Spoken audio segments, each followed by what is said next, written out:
Number: Unmasking the Truth. I stood in the doorway of my brand new house, staring at the pile of reeking, stained furniture that had replaced $13,800 worth of carefully chosen pieces. My cream-colored sofa was gone. My handcrafted coffee table was gone. The custom dining set I had saved 3 years to afford was gone. In their place sat Melody's disgusting, urine-stained couch that reeked of neglect and her broken chairs that wobbled with every movement. My phone buzzed. A text from my sister. A photo of my 2 nephews jumping on my cream sofa in her apartment. "Thanks, sis. Mom said this was your housewarming gift to me. Left my old stuff at your place. You're so good at decorating. I'm sure you'll make it look amazing." I couldn't breathe. My hands shook so violently, I nearly dropped my phone. This wasn't happening. This couldn't be happening. But it was. And for the first time in my 32 years of being the family ATM, the family doormat, the family solution to every problem, something inside me snapped. If you're enjoying this story of standing up to toxic family members, please hit that like button, subscribe to the channel, and drop a comment below, telling me if you've ever had to cut off a family member who took advantage of you. Your support means everything. And trust me, this story is just getting started. Let me take you back to where this nightmare began. 5 days earlier, I was sitting in my cramped studio apartment, the one I'd lived in for 8 years while saving every penny for a down payment. I had just signed the papers on my first house. A real house. 3 bedrooms, 2 bathrooms, a backyard. And best of all, it was mine. I had worked 16-hour days building my interior design business from nothing, taking on extra clients, skipping vacations, eating ramen for dinner more nights than I care to admit, but it had all been worth it for this moment. I was so excited I immediately opened our family group chat and typed out the news. "Hey everyone, I finally closed on the house, moving in this weekend.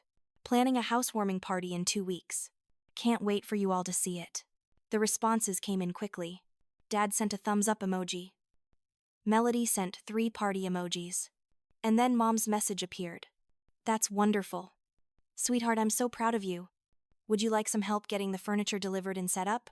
I know you have that big client meeting on Thursday. I'd be happy to be there when the delivery truck arrives." I stared at that message for a long time. My mother, Eleanor Thorne, had never once offered to help me with anything.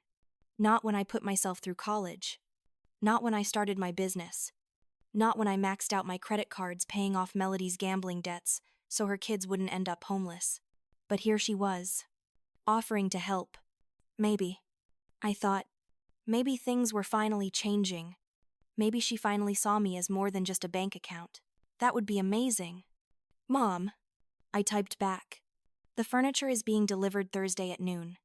I have a meeting with Victoria Sinclair about that collaboration deal, so I'll be tied up all afternoon. You're a lifesaver. Anything for my daughter," she replied, followed by a heart emoji. I should have known better. I should have remembered every single time she'd chosen Melody over me. I should have remembered that Eleanor Thorne didn't do anything unless there was something in it for her or for her favorite daughter. But I was tired of being suspicious. I was tired of being angry. I wanted so badly to believe that my mother actually cared about me. Thursday afternoon, I sat in Victoria Sinclair's pristine downtown office, barely able to focus on her words. Victoria was the CEO of Sinclair Home, one of the most prestigious interior design brands in the country. She wanted to feature my work in their upcoming campaign.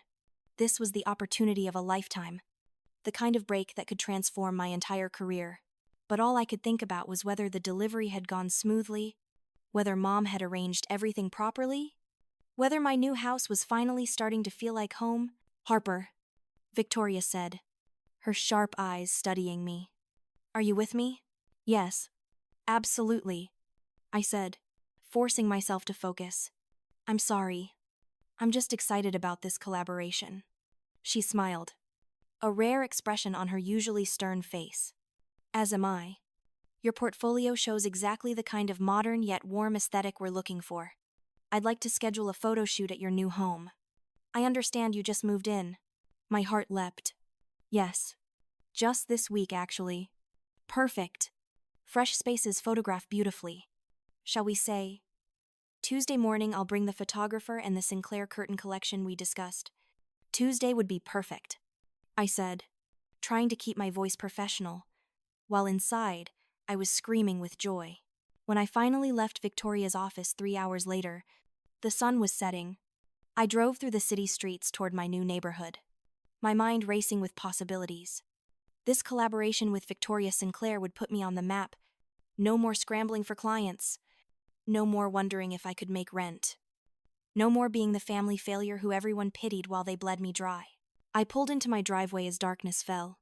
The porch light was on, which meant Mom had remembered to lock up before she left.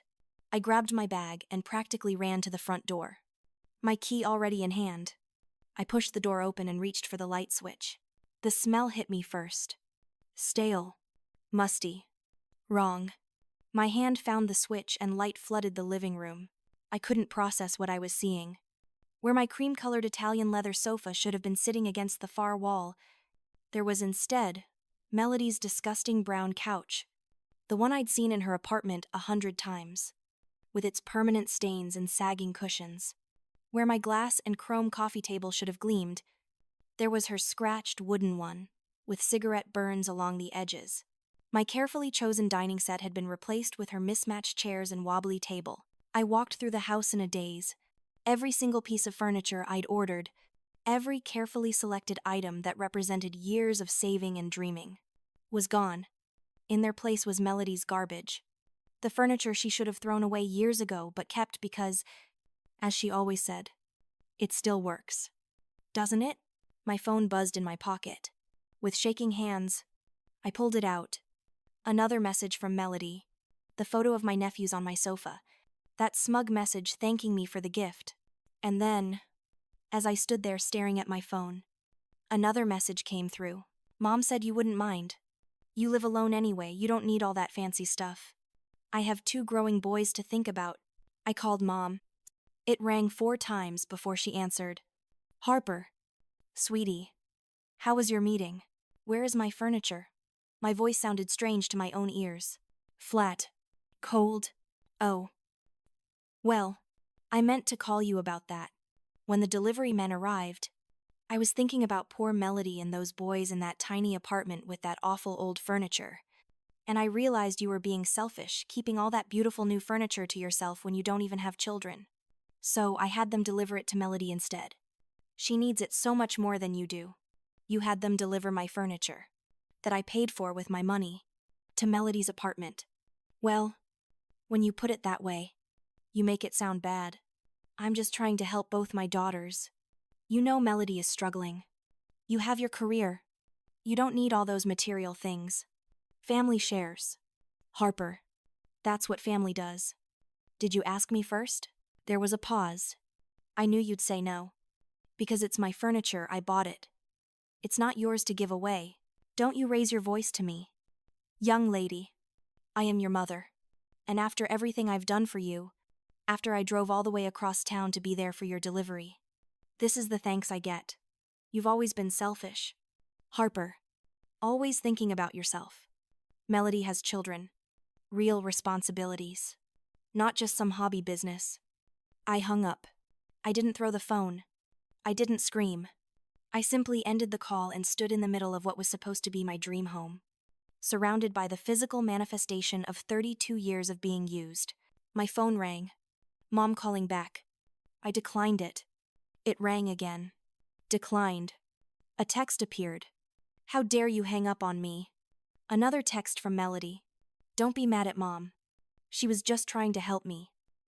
You should be happy your nephews finally have nice furniture. Or do you hate your own family that much? I sat down on Melody's disgusting couch and felt something wet soak through my jeans. Urine. The couch was still damp with urine because her boys, ages 6 and 8, still had accidents and she never properly cleaned anything. I stood up quickly, looking at the dark stain on my pants, and something in me broke. Not broke as in shattered. Broke as in broke free. Like a chain I'd been carrying my entire life suddenly snapped, and for the first time, I could move without that weight. I grabbed my purse, left the house without locking the door, and drove straight to Melody's apartment. I'd given her a spare key years ago for emergencies, and I still had mine to her place. This definitely qualified as an emergency. I didn't knock.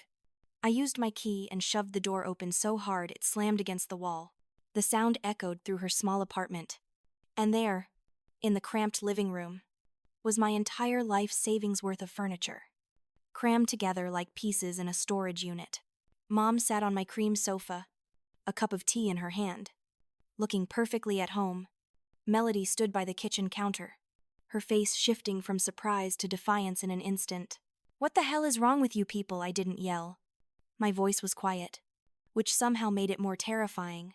"Harper, don't start," Mom said, setting down her tea with exaggerated care. "We've already discussed this." "Discussed? You mean the phone call where you informed me you'd stolen my furniture?" "We didn't steal anything," Melody snapped. "Mom gave it to me. It was a gift. A gift of my property that you had no right to give away." Lucas and Ethan appeared in the doorway to their bedroom, eyes wide. Mom immediately switched tactics, her voice going soft and wounded. "Please don't make a scene in front of the children. This isn't about the children. This is about you two, thinking you can take whatever you want from me because I'm too nice to stop you. You live alone in that big house," Mom said, standing up. Her 5'2" frame tried to look intimidating. "You don't need all this expensive furniture. Melody has 2 children to raise. 2 boys who need stability and nice things. What do you need it for? To impress your fancy clients. I need it because I paid for it. Do you understand that concept, money work, earning something instead of just taking it? We're family," Melody said, crossing her arms. "Family shares." "Then why didn't you ask me first?" "Because you would have said no." "Yes, I would have, because it's mine." Mom's face reddened. "You've always been selfish. Always been the difficult one. Do you know how hard it is for your sister working 2 jobs? Trying to raise those boys alone. She works 1 part-time job at a clothing store. And the only reason she's alone is because she drove away every man with her constant demands for money. Money I provided. By the way, I paid off $17,000 in credit card debt for her. I've been sending $600 a month to help with the boys for 3 years. I paid for their school supplies, their clothes, their birthday parties. I've given and given and given. And this is how you repay me. Those children are your nephews," Mom said, her voice rising. "Don't you care about them at all? This has nothing to do with Lucas and Ethan. This is about you and Melody stealing from me." "We didn't steal," Melody insisted. "Mom said it was okay. Mom doesn't own my furniture, Mom doesn't own my money, Mom doesn't own my life.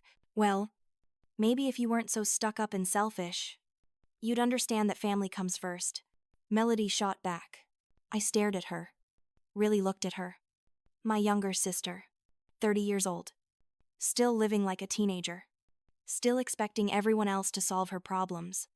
And behind her, Mom, the puppet master who'd orchestrated this whole thing. "How did you know about Tuesday?" I asked suddenly. Mom blinked. "What?" "My photo shoot with Victoria Sinclair. I never told you it was Tuesday. I never told anyone except Ava." Melody shifted uncomfortably. Mom's face went pale. "You went through my emails," I said slowly, the realization dawning. "You went through my laptop while you were supposedly waiting for the furniture delivery. You saw the email from Victoria about scheduling the shoot. You knew I'd need the furniture to look perfect. And you did this anyway." "I don't know what you're talking about," Mom said, but her voice wavered. "You planned this. All of it. You offered to help not because you cared about me, but because you saw an opportunity to give Melody what she wanted. You didn't care that you were sabotaging my career. You didn't care that I'd spent years saving for that furniture. You saw something Melody wanted, and you took it from me to give to her. Just like you've done my entire life." "That's not true," Mom protested weakly. "When I was 16 and saved up to buy my first car, you convinced me to lend Melody the money for her spring break trip instead. I never saw that money again. And I rode the bus for 2 more years. She needed that trip. She was going through a hard time.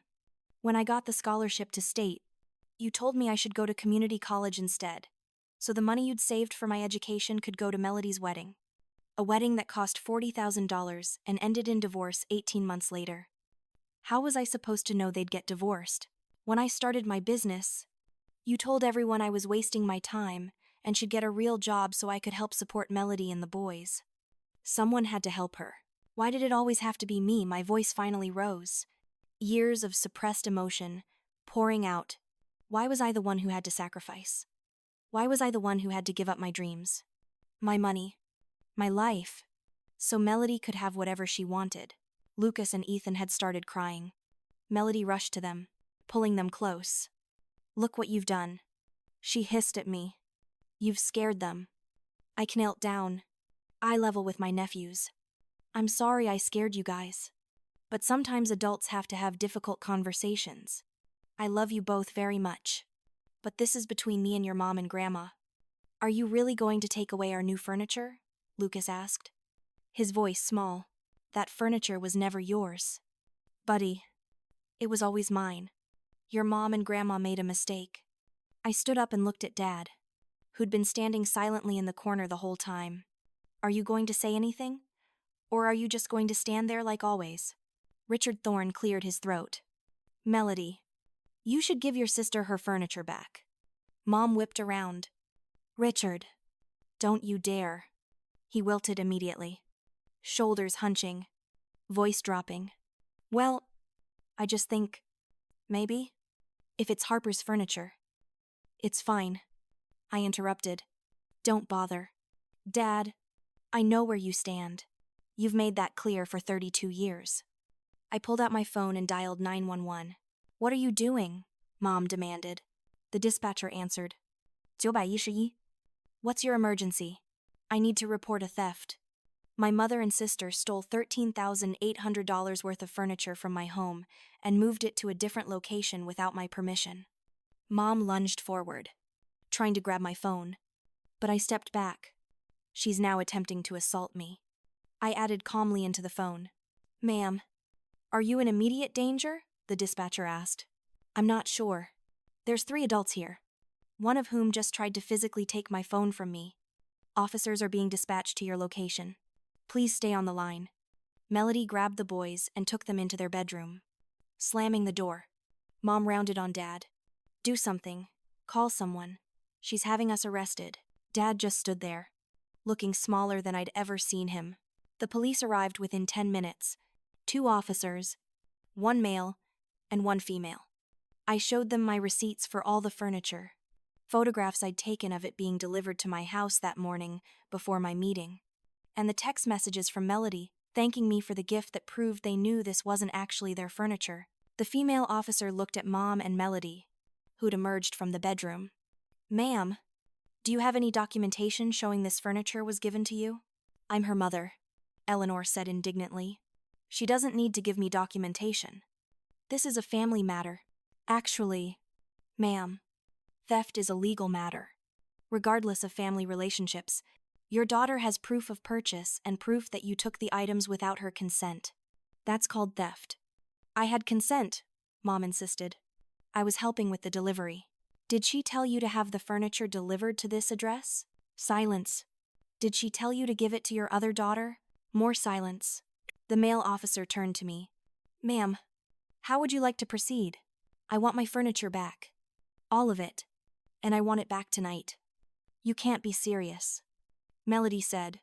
Where are my boys supposed to sit? On your old furniture. You know, the furniture you gave to me without asking. The officer nodded. We can supervise the return of the property.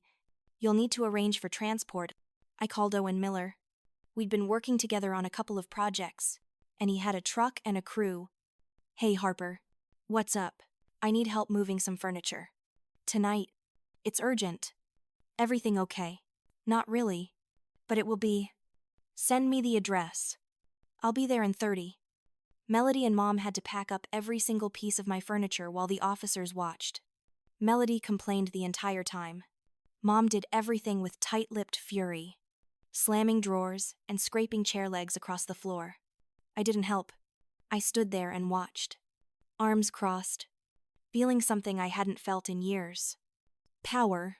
When Owen arrived with his crew, he took one look at the situation and understood immediately. He directed his guys efficiently, treating my furniture with care as they loaded it onto the truck. He didn't ask questions, just gave me a supportive nod that said he had my back. As the last piece was being carried out, I turned to Mom. Don't ever come to my house again. You can't mean that. I mean every word. And while we're at it, I don't expect the $600 at the beginning of next month either. The Bank of Harper is permanently closed. You're cutting off your own nephews, Melody shrieked. I'm cutting off you and Mom. If you actually cared about providing for Lucas and Ethan, you'd get a full-time job instead of relying on me to subsidize your life. You're going to regret this, Mom said coldly.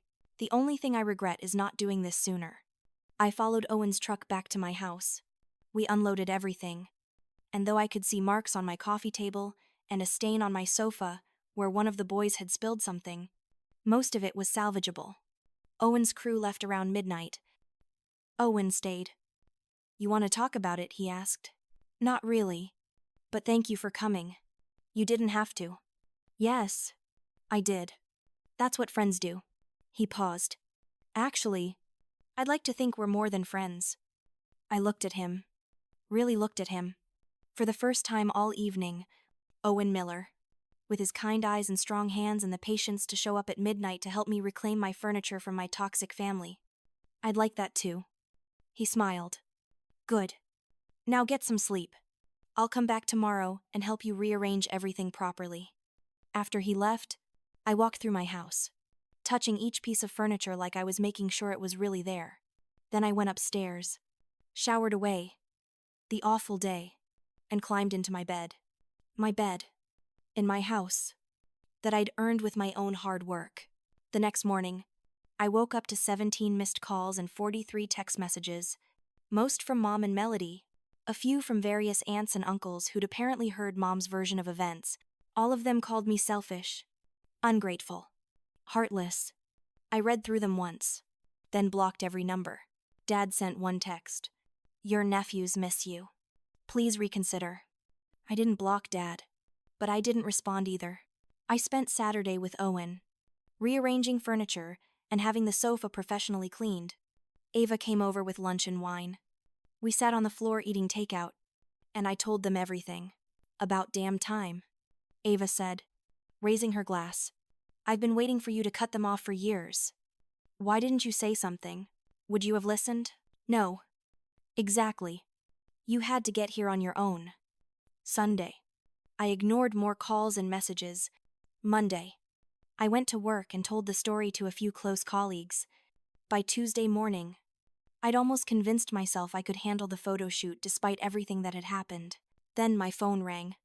Victoria Sinclair. Harper, we need to talk. My stomach dropped. Is everything okay? I received some disturbing photos this morning.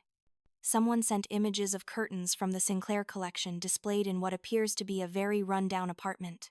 Surrounded by stained furniture, the caption said something about visiting an interior designer's home and questioning whether this was the real style behind the professional photos. I couldn't breathe. Melody. She'd taken photos of her apartment before we removed the furniture, and she'd caught Victoria's curtains in the background. The curtains Mom must have taken as well. Victoria. I can explain. Please do. I told her everything. The theft. The police. Getting my furniture back. The damage Melody had done trying to sabotage me. I have documentation for all of it. Police reports. Receipts. Text messages. My sister is trying to ruin my reputation because I stood up to her. Victoria was quiet for a long moment. Harper, I built my company from nothing. I know what it's like to have family who sees your success as something they're entitled to. Send me the documentation. All of it.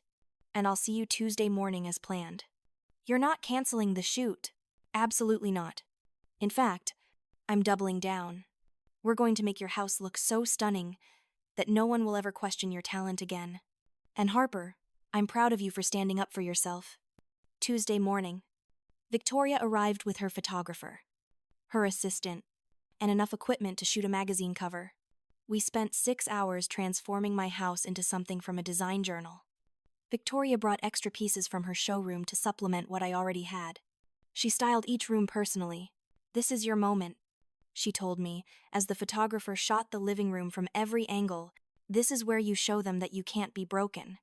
That evening, Victoria posted the photos across all of Sinclair Homes' social media platforms. Professional. Stunning images of my house, with detailed captions about the designer behind the space. Me, Harper Thorne. I posted them on my own accounts too, with a simple caption. Home is where you set boundaries and protect your peace. The photos went viral. Within hours, thousands of likes and comments. Interior design blogs picked them up. A magazine requested an interview. And Melody's pathetic attempt to destroy my reputation was buried under an avalanche of proof that I knew exactly what I was doing. The comments on Melody's post, the one with the ugly furniture, turned on her. People figured out what she'd tried to do, and they dragged her for it. Someone even found the police report. Public record, showing that she'd been caught with stolen property. She deleted her entire social media presence within 24 hours. I should have felt triumphant. Instead, I just felt tired and sad. Sad that it had come to this. Sad that my own mother and sister hated me so much for succeeding that they'd tried to destroy everything I'd built. But I also felt free. 3 months passed. I blocked Mom and Melody on everything. Dad occasionally texted, usually with photos of the boys and guilt, inducing messages about how much they missed me. I didn't respond. My business exploded after the Victoria Sinclair collaboration. I was booked solid for 8 months out. I raised my rates by 40% and clients paid without question. I was featured in Home & Style magazine. I bought a new car. I went on vacation to Italy. I lived my life without the constant weight of family obligation crushing me. Owen and I started dating officially. He met Ava and they bonded over their shared exasperation at how long it took me to stand up for myself. We worked on several projects together, his construction expertise perfectly complementing my design eye. Then one Saturday morning, Dad called from an unknown number. I almost didn't answer. Harper, please don't hang up. What do you want? Dad, the boys want to see you. They ask about you all the time. Could they come visit? Just them and me. No, Eleanor. No, Melody. I thought about Lucas and Ethan. 6 and 8 years old. Innocent victims of their mother's selfishness and their grandmother's manipulation. It wasn't their fault they'd been used as emotional leverage against me. 1 hour. This Saturday. Just you and the boys. If Mom or Melody show up, you'll never hear from me again. Deal. That Saturday, Dad arrived with my nephews. Lucas ran to me immediately, wrapping his arms around my waist. Ethan hung back, uncertain. I missed you. Aunt Harper. Lutza said. I missed you too. Buddy. We spent the hour in my backyard. I'd had a swing set installed, thinking about this exact possibility. The boys played while Dad and I sat on the patio. Your mother is furious with me for coming here, Dad said quietly. I'm sure she is. She's been struggling since you cut off the money. She had to get a part-time job. First time she's worked in 30 years. I didn't respond. Melody had to pick up more hours too. She's working full-time now. She's bitter about it. But honestly, Harper, it's been good for her. She's more present with the boys.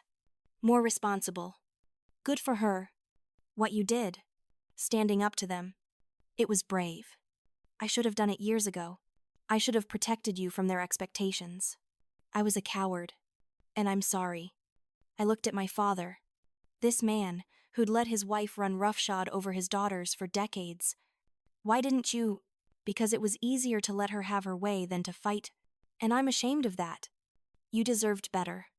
Yes, I did. Can we do this again? The boys need you.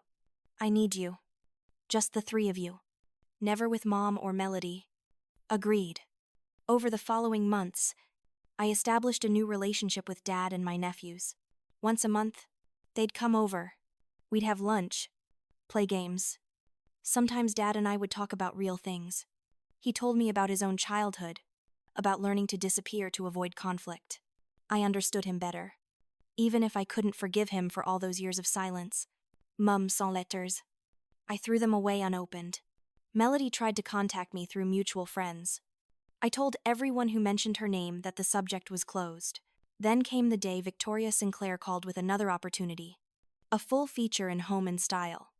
Not just about my work, but about my story, the story of building a business while being financially drained by family, and finally choosing myself.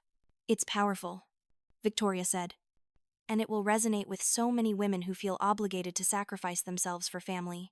But I need your permission to be honest about what happened. I thought about it for exactly 3 seconds. Do it. The article came out 2 months later. 4 pages. With photos of my house, details about my business, and a frank discussion about family toxicity and financial abuse. The writer handled it perfectly, never making me sound like a victim, but rather like someone who'd made the difficult choice to save herself. The response was overwhelming. Hundreds of messages from women thanking me for speaking up, from people who'd been in similar situations, from adult children who'd been drained dry by entitled parents. I realized I wasn't alone, and more importantly, they realized they weren't alone either. Mom saw the article. I know because suddenly the letter-writing campaign intensified. Now they weren't just asking me to reconsider. They were angry, humiliated, demanding I retract my story, claiming I'd lied, threatening legal action for defamation. I had my lawyer send a cease and desist letter. The letter stopped. A year after the furniture incident, I hosted a real housewarming party.